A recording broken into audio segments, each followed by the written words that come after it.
Hi, hello, people of the internet, and welcome back to my channel, Diary of a Preteen. It's been 2 weeks. I'm sorry. There's been some things happening, mainly schoolwork. I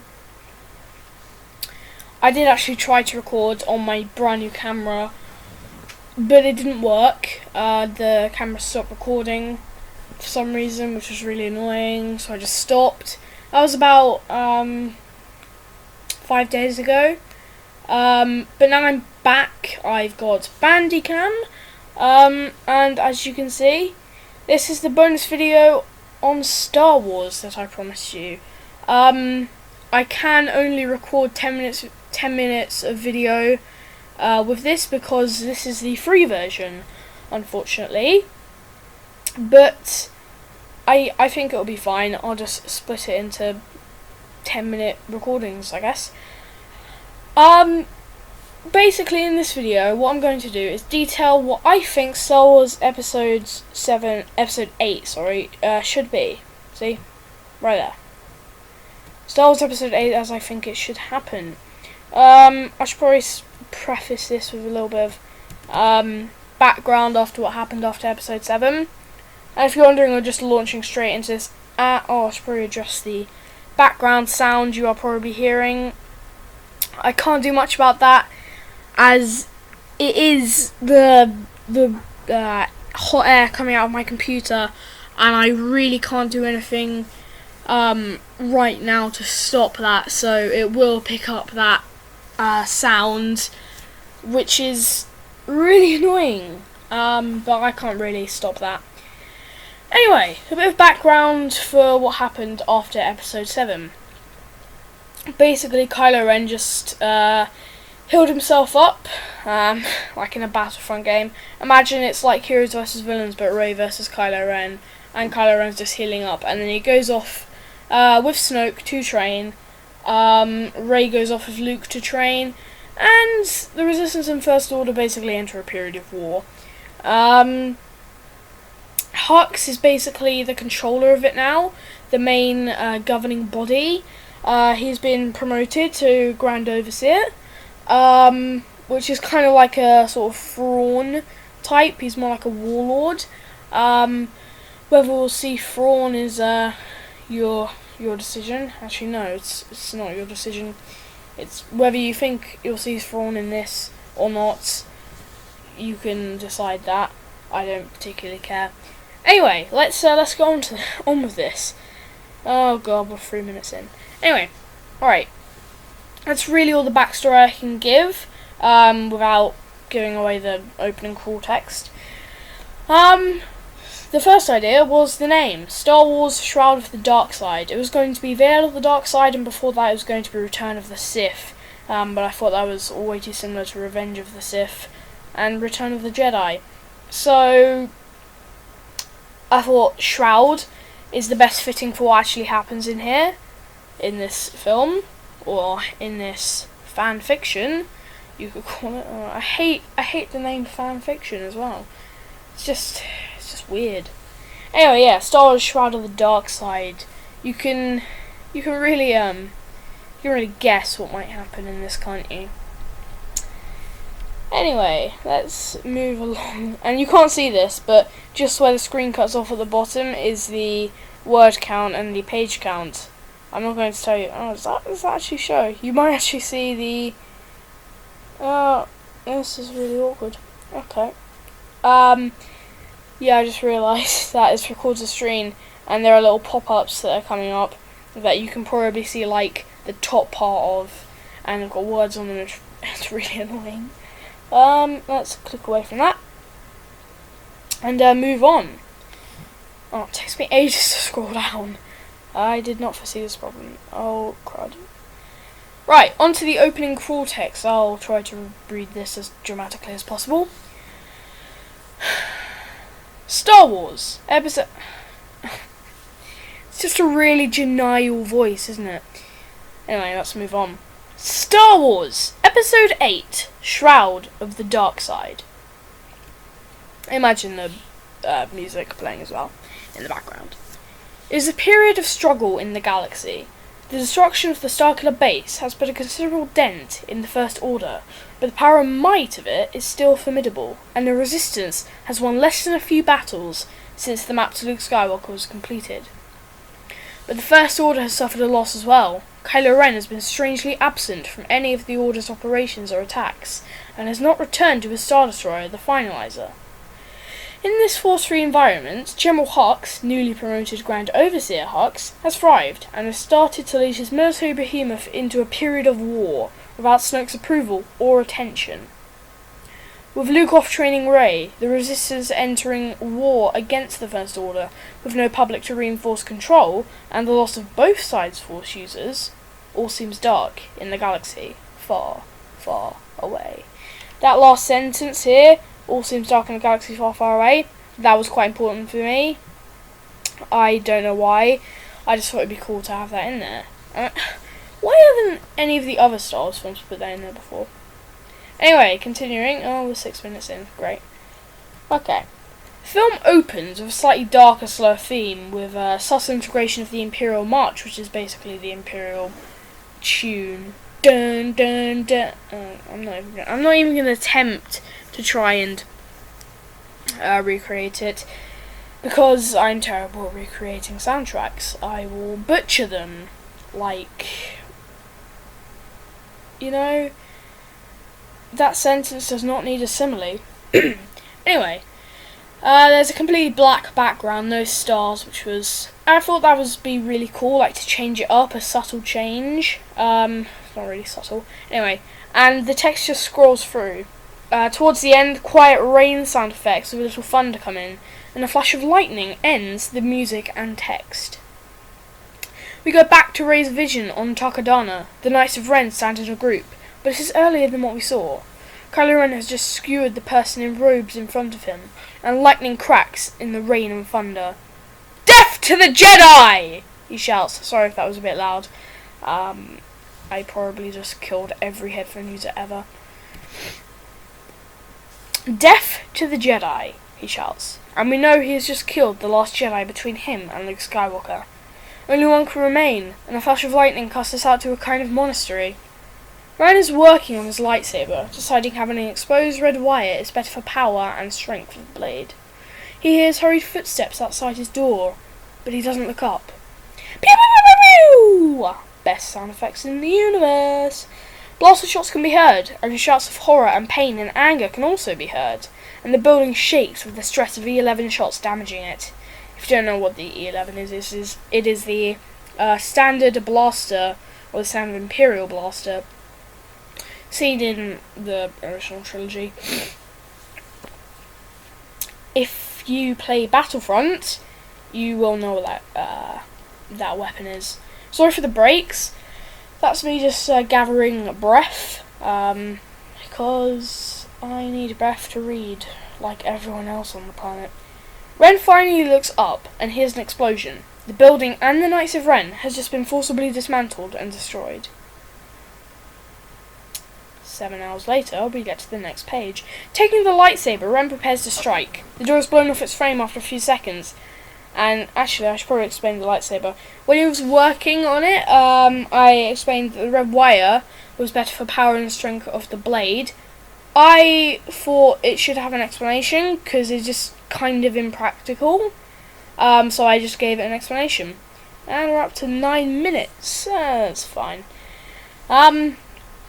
Battered, blood-stained, scratched, dirty, and dented stormtroopers rush in.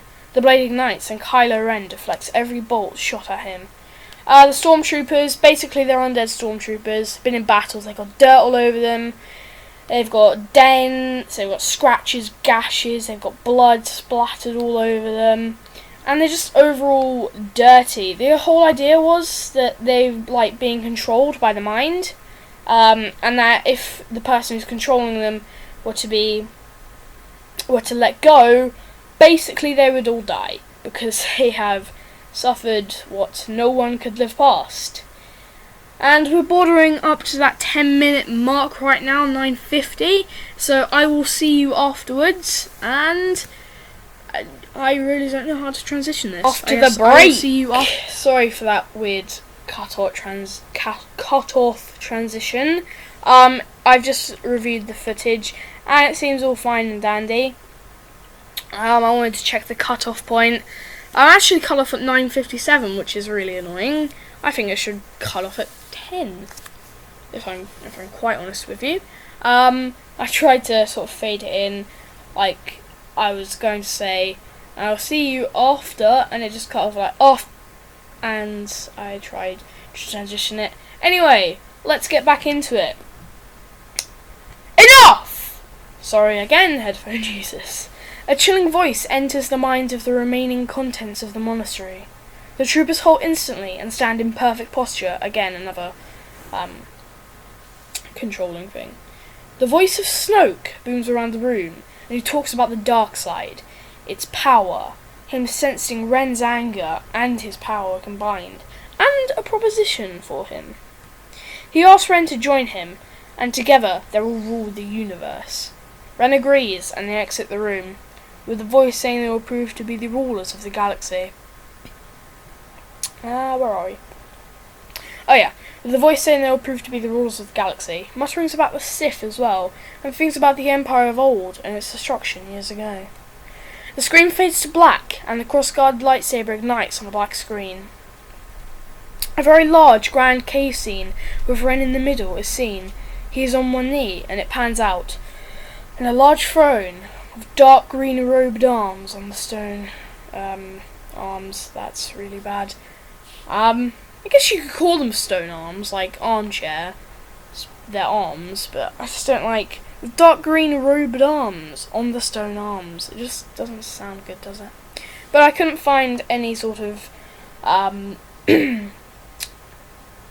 what's the word? Replacement for any of those arms words, so I just left them in there. Doesn't really matter. Let's move on. Your training is complete, Ren, and Ben Solo is vanquished. You are the complete one here. That's not even what it says. I don't know why I'm going off script. You are complete, a warrior of both the light and the dark. Soon I will be complete, and we will submerge the galaxy in darkness, and Skywalker will be dead. You are a Sith warrior now, and I think you deserve to be addressed as such. I dub you Darth Revan, but you will be known as Kylo Ren to everyone but me. Now go back to the First Order, prepare for battle on Golgaria, and I will alert Hux of your arrival. Right, Snoke is a lot smaller than in the hologram in episode 7, but he is still about 8 to 10 feet tall. He has yellow and red eyes like Anakin's eyes in episode 3, and he's just like really battered. He's basically the same Snoke. Darth Revan, Kylo Ren / Ben Solo, and the Revan bit is really important. It features into the whole overarching plot of episode 9, which is sort of redemption.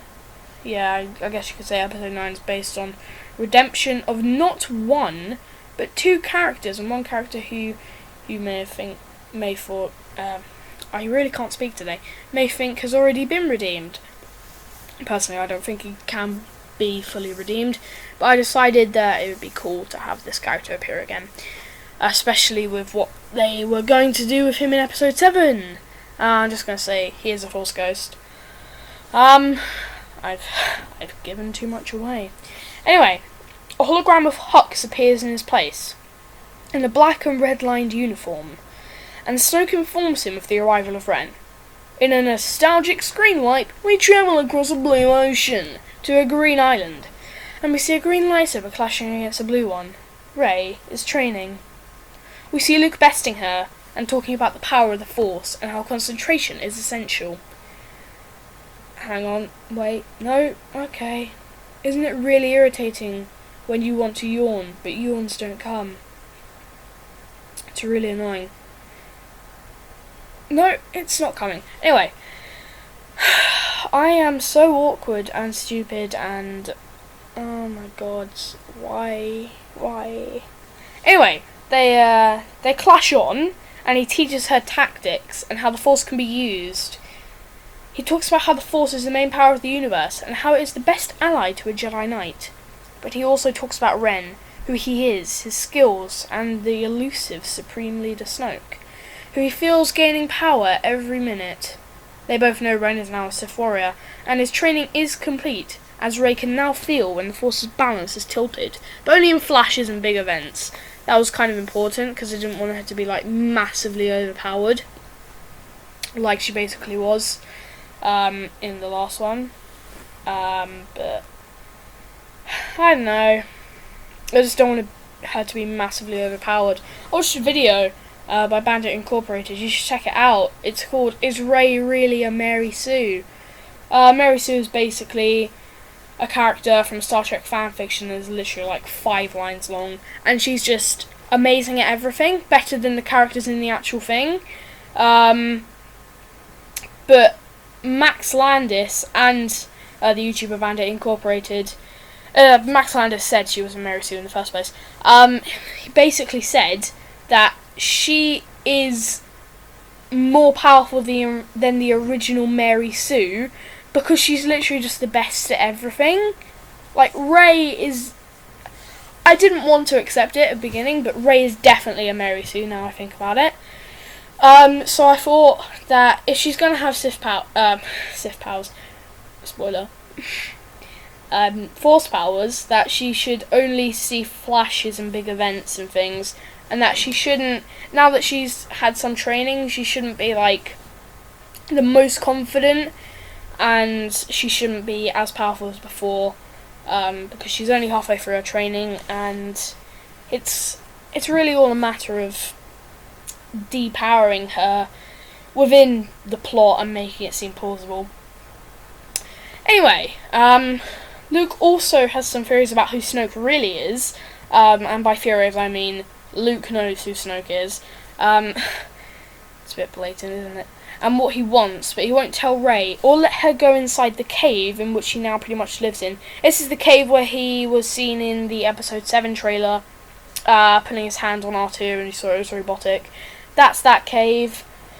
Not going to explain it until the end, because that's when you get the explainer. They battle on, and there's no capital letter on that team. Let me just... there we go. Editing. And Rey uses Luke's lack of concentration, however little, to get the upper hand, and she beats Luke, which is a pretty good feat, and I just realised that makes her slightly overpowered. No, it doesn't, because we're moving on. The crew of the Finalizer prepares to attack a resistance base on Golgaria. Remember I mentioned Golgaria when Snoke was speaking? Well, it's just a random planet with a rebel base. Ren's shuttle arrives and they launch the attack. They arrive to find an empty base and Ren touches down. There's nothing there, or so they think. When they enter the base, it detonates. Oh, pardon me. And destroys the ships. Ren survives by crafting a wall around himself with debris as a shield. All the stormtroopers are dead, and the resistance fighters make themselves known. They take Ren prisoner, using Poe Dameron and the red, yellow, gold, and black squadrons to attack the Star Destroyer. They escape to the Outer Rim and win the first battle. On Mandalore, yes, that is right, Mandalore, because why would you not? If you have a place with Mandalore, with Mandalorians, why? Why would you not use that? Why? Why, George Lucas? Why? Anyway, on Mandalore, Leia Fett, daughter of Boba Fett, played by Scarlett Johansson, sits upon her throne and awaits the Resistance to arrive. The First Order doesn't go here, because a huge army of, as I said, badass Mandalorians and pirates, including Maz Kanata and the contents of her castle, who fled here after the destruction of said castle, are ready to fight them off, or completely destroy them altogether. It's basically a massive strike force, the biggest thing to rival them, other than the New Republic, which has been destroyed. Where are we? The fleet of Resistance fighters and the remnants of the New Republic arrive with Ren, prisoner. Now, they are safe. Or as safe as you can. We are back after a break or a transition. I don't really know. I'm just recording this. I just looked over the footage, as I said before, after the first break.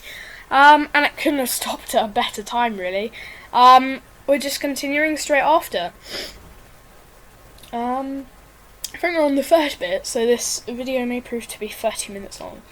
Oh no. Oh, a lot longer actually. A full fleet of Star Destroyers, including the Finalizer, which is still one of the biggest there, basically the leader. They arrive at a planet, which is not specified. It's not really important. But the main force that controls it are Resistance sympathizers, and Captain Phasma still alive because Captain Phasma can escape a trash compactor because she's Captain Phasma. I mean, look at her armor.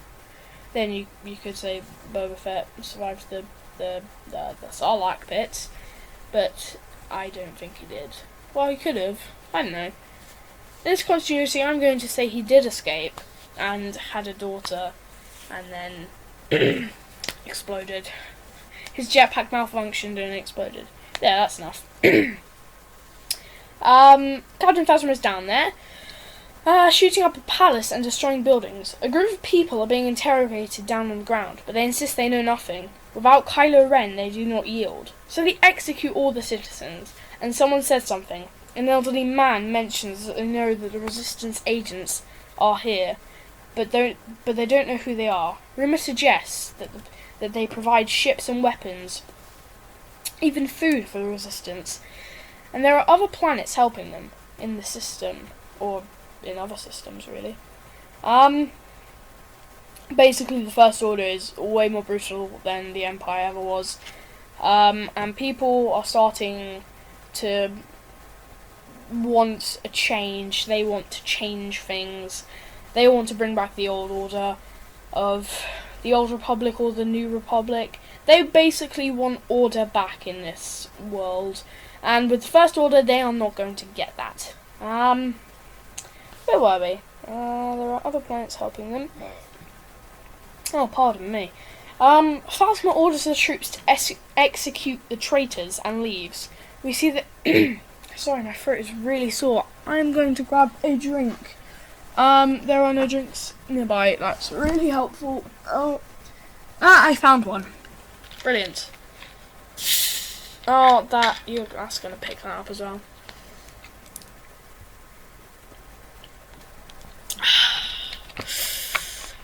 You can't beat sparkling summer fruits. Tesco own brand.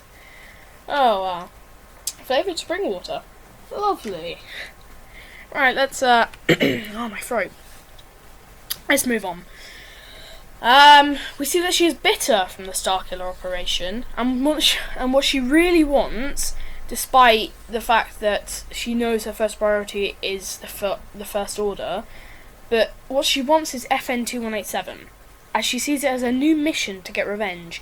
And even though Finn has terminated his career with I put the Empire, oh my god, I'm so stupid. The First Order.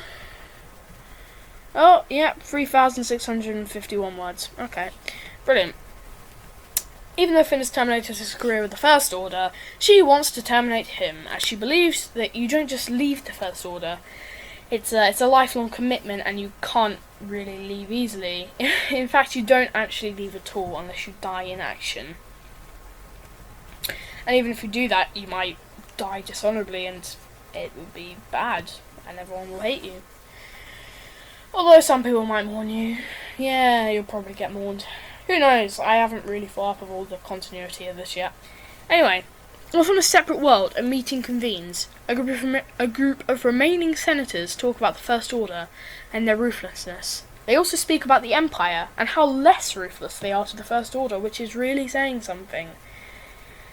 They say they have to stop them, and the voice of Snoke booms in the room. But there are no speakers. He is speaking inside their heads.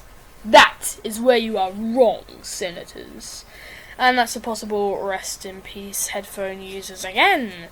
I am sorry. We zoom out of the palace in the boo that we see in episode 1 feed, and it completely blows up.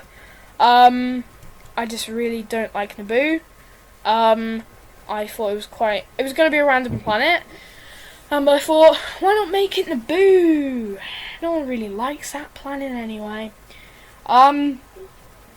Debris is dispersed through the city, and the second invasion of Naboo begins, and the resistant agents will soon be found. This is one of the other planets that was helping the resistance. Pardon me. The one thing about this sparkling water is that it tastes good, but it isn't always the best. Oh, there might be a bit more background sound. I'm going to have to stop there, and we will recommence later. See you after the break. Goodbye!